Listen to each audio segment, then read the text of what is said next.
Hello, नमस्ते, आदाब और सत श्री अकाल। मेरा नाम पूनम अग्रवाल है और एक्सप्लेन एक्स में आपका स्वागत है। अगर आपने चैनल सब्सक्राइब नहीं किया है तो प्लीज कर लीजिए और इंडिपेंडेंट जर्नलिज्म को सपोर्ट करने के लिए काइंडली डोनेट। क्यूआर कोड आपके स्क्रीन पर है। Thank you so much. Delhi में बढ़ता पोल्यूशन, लेकिन फिर भी लोग बाहर तो निकलते ही है, तो सोचा आज मैं क्यों नहीं बाहर से एक वीडियो बनाऊं फॉर अ चेंज। चलिए आज के मुद्दे पे आते हैं। तो आज का मुद्दा बिहार एसआईआर ही है। और अगर आपको याद हो तो पिछले हियरिंग में, जो लास्ट हियरिंग हुई थी, उसमें इलेक्शन कमीशन ने ये कहा था कि उन्होंने एक और डेटा जारी किया है जो कि 8 डिफरेंट फॉर्मेट्स में है।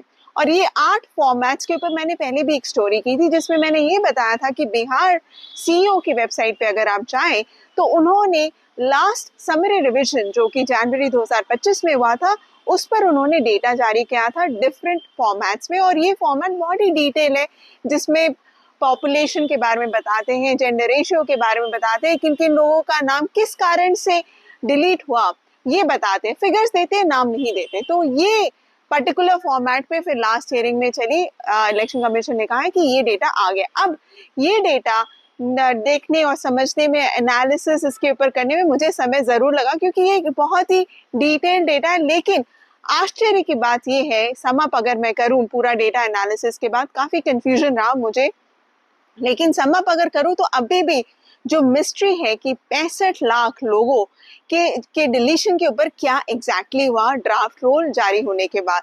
अगर आपको याद है तो जब ड्राफ्ट रोल एसआईआर का जारी हुआ था बिहार का, उस समय इलेक्शन कमीशन ने कहा कि 65 लाख लोगों का नाम डिलीट कर दिया गया है। और 3 डिफरेंट रीजंस थे। वो थे या तो वो मर गए हैं, या वो शिफ्ट कर गए हैं, माइग्रेट कर गए, और या तो उनका पास डुप्लीकेट एपिक नंबर है। तो ये 3 रीजन थे। तो जब मैंने इस पर्टिकुलर 65 लाख लोगों के ऊपर एनालिसिस करने की कोशिश की तो मुझे एग्जैक्टली कुछ क्लैरिटी नहीं मिली। जो क्लैरिटी मुझे मिली है मैं उसके बेसिस पे मैं वीडियो बना रही हूँ। आप खुद वो डेटा एक्सेस कर सकते हैं। और उसके पहले मैं ये बता दूं कि जो इन्होंने क्लेम किया था, अगर आपको याद है, फाइनल लिस्ट में उन्होंने क्लेम किया था कि फॉर्म 6 के अंडर उन्होंने 21 लाख से, यानी 21.5 लाख जिसे कहेंगे, 21.53 लाख लोगों का नाम ऐड किया है अप्रोक्सीमेटली। तो वो डेटा इन्होंने इसमें भी मेंशन किया। फॉर्म 6 का मतलब है फर्स्ट टाइम वोटर, तो वो सेम डेटा इन्होंने यहाँ पर भी मेंशन किया है फॉर्मेट में। और मेल, फीमेल और थर्ड जेंडर का बकायदा उन्होंने ब्रेकअप दिया है कि कितने कितने लोग कैसे आए हैं। लेकिन मुद्दा जो मेन होता है फॉर्म 7 का। फॉर्म 7 वो है जिसमें आप क्लेम एंड ऑब्जेक्शन करते हैं किसी के एडिशन या डिलीशन के ऊपर। तो इस पर्टिकुलर फॉर्म पर उन्होंने कहा है कि करीब करीब फॉर्म 7 के तहत 4,48,386 क्लेम्स आए थे। तो ये एक फिगर उन्होंने कहा है कि इतने क्लेम्स आए इलेक्शन कमीशन के पास ड्राफ्ट रोल जारी होने के बाद। और मैं एग्जैक्टली ये बता देती हूँ, जो उन्होंने हेडर दिया, total objection launched in form 7 after draft roll publication. तो इस पर्टिकुलर, अब ये क्लियर नहीं है कि ये 4,48,000 जो लोग हैं, ये क्या वो 65 लाख में इंक्लूड करते हैं, या ये वो लोग हैं जिनका नाम ड्राफ्ट रोल में तो था लेकिन उनके ऊपर फर्दर क्लेम्स एंड ऑब्जेक्शन में और फिर उसके बाद उनका डिलीशन या एडिशन जो भी हुआ। तो ये क्लैरिटी अभी भी नहीं है। देखिए, पोल्यूशन के कारण मुझे बार बार खांसी भी आ रही है, तो आप समझ सकते हैं दिल्ली में कितना खराब हालत हो रखा है अभी। तो अब आगे बढ़ते हैं कि इतने नाम उन्होंने कहा 4,48,000 फॉर्म 7 के तहत आए। लेकिन उनमें से कितने लोगों का यानी ऑब्जेक्शन उन्होंने एडमिट किया, वो था 3,66,000 अप्रोक्सीमेटली। उन्होंने इतने क्लेम्स को एडमिट किया यानी एक्सेप्ट किया, और इतने ही क्लेम को उन्होंने डिलीट भी किया है। अब ये फिगर जो 3.66 लाख का फिगर है, ये फिगर इन्होंने इलेक्शन कमीशन ने जारी भी किया था। और उसमें इन्होंने ये कहा था, इस हेडर में जारी किया था कि ineligible electors remove from draft roll. अब ये जो 3.66 लाख लोग हैं, वो क्या वो लोग हैं जिनका नाम ड्राफ्ट रोल में था लेकिन बाद में क्लेम्स एंड ऑब्जेक्शन होने के कारण उनका नाम हटा दिया गया है, या ये वो 65 लाख लोग हैं जिनका नाम आया ही नहीं था ड्राफ्ट रोल में। तो ये अगर हम हेडर के हिसाब से जाए, उनके टाइटल के हिसाब से जाए, तो यही लग रहा है कि इन लोगों का नाम ड्राफ्ट रोल में था, लेकिन बाद में इनका नाम रिमूव कर दिया गया। तो अब हम सम टोटल पे आ गए, अगर वैसे ले तो 65 लाख प्लस 3.66 लाख लोगों का नाम डिलीट हुआ है, ये स्टेट करता है। तो अभी तक आप समझ सकते हैं 65 लाख लोगों पर जिनका नाम डिलीट हुआ था ड्राफ्ट रोल से भी पहले, उसके बारे में इलेक्शन कमीशन ने अभी तक कुछ नहीं बताया कि कितने लोगों ने क्लेम एंड ऑब्जेक्शन जारी किया, वो भी नहीं बताया। तो उस पे अभी भी हमारे पास किसी भी तरह का आंकड़ा नहीं है। अब आते हैं कि इसका ब्रेकअप, जो अब 3.66 लाख लोगों का जो उन्होंने डिलीट किया है, उसके ऊपर उनको ब्रेकअप तो देना चाहिए कि किस कारणवश। और आपको मैं एक चीज और बता दूं कि SIR के करने के पीछे मेन मुद्दा जो इलेक्शन कमीशन ने हमेशा कहा है कि कोई भी ऐसा वोटर नहीं होना चाहिए जो कि भारत का नागरिक नहीं है, यानी कि इंडियन सिटीजनशिप होना जरूरी है, इंडियन सिटीजन होना जरूरी है। इसीलिए उन्होंने उस तरह के डॉक्यूमेंट्स मांगे जिससे सिटीजनशिप प्रूव होता है। तो अब हम देखते हैं कि 3.66 लाख जो नंबर है, उसमें से कितने लोगों का नाम किस कारणवश डिलीट किया गया। तो इनके हिसाब से 62,441 लोगों का नाम इसलिए डिलीट किया गया क्योंकि वो मर गए हैं।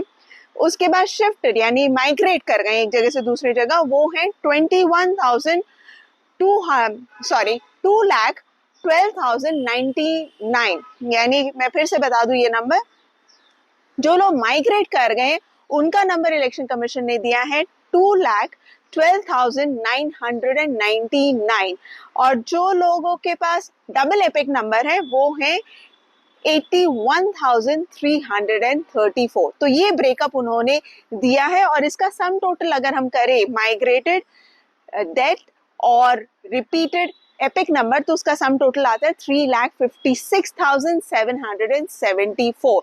तो अब आप सोच रहे होंगे कि इसमें भी 10,000 कम है करीब करीब, क्योंकि 3.66 लाख है, वहां पर उन्होंने टोटल इनएलिजिबल वोटर बताया, तो इसमें 10,000 के आसपास कम है। अब ये 10,000 कौन है ये हमें नहीं पता, एटलीस्ट डेटा तो नहीं कह रहा। हम अज्यूम ही कर सकते हैं कि ये शायद वो वोटर्स हैं जिनके पास, जो कि भारत के नागरिक नहीं है, क्योंकि इलेक्शन कमीशन ने CC ने उन्होंने खुद ये कहा था एक पर्टिकुलर प्रेस कॉन्फ्रेंस में, ज्ञानेश कुमार जी ने, कि 3.66 लाख वोटर्स में कुछ ऐसे भी वोटर्स हैं जिनका नाम इसलिए कटा क्योंकि वो भारत के नागरिक नहीं है। तो हम अज्यूम ही कर सकते हैं कि करीब करीब 10,000 के आसपास हो सकता है वो भारत के नागरिक नहीं है, इसलिए उनका नाम डिलीट कर दिया गया। तो आप समझिए कि ये जो पूरा फैक्ट्स एंड फिगर अगर हम इसको एनालिसिस करें तो क्रक्स में यही आ रहा है कि बिहार SIR जो कि इतने बड़े पैमाने पे हुआ, इतने सारे लोगों का नाम डिलीट हुआ, इतने सारे वोटर्स का नाम डिलीट हुआ, उस पर सम अप अगर हम करें तो ये दिखता है कि अगर डेटा पे जाए तो करीब 10,000 इनएलिजिबल इसलिए निकले क्योंकि सिटीजन नहीं थे, लेकिन वो 65 लाख जिनके ऊपर इलेक्शन कमीशन ने कहा कि उनका नाम इसीलिए कटा क्योंकि या तो वो मर गए या शिफ्ट हो गए या उनके पास डबल एपिक नंबर है, उसके ऊपर कोई भी क्लैरिटी अभी भी एटलीस्ट इस डेटा से हमें नहीं आ रहा है कि उन लोगों में से कितने लोगों ने क्लेम्स एंड ऑब्जेक्शन रेज किए और उनमें से कितने लोगों का एडमिट किया गया और कितने लोगों को वापस एक्सेप्ट किया गया और कितने लोगों को डिलीट किया गया। तो ये जो 8 फॉर्मेट पर इलेक्शन कमीशन ने डेटा जारी किया है वो आप खुद एक्सेस कर सकते हैं बिहार CEO के वेबसाइट पे जाकर, और खुद समझिए कि आखिर इस पर इलेक्शन कमीशन हमें क्या बताना चाह रहा है। क्या वो 65 लाख लोग जो डिलीट हुए हैं वो हट ही गए, उनको किसी भी तरह का कोई भी कंसिडरेशन नहीं दिया गया? क्या एग्जैक्टली ये कहना चाह रही है इलेक्शन कमीशन? आप क्या सोचते हैं इस बारे में? Please to write in the comment section और मुझे भी बताइए कि आपकी राय क्या है, और प्लीज जाके बिहार CEO के वेबसाइट पर जाके ये डेटा जरूर खुद देखिए। मैं उस पर्टिकुलर डेटा का लिंक डिस्क्रिप्शन बॉक्स में भी डाल दूंगी। So please to like, share and subscribe to my channel. Support independent journalism, and thank you so much for watching it. Thank you.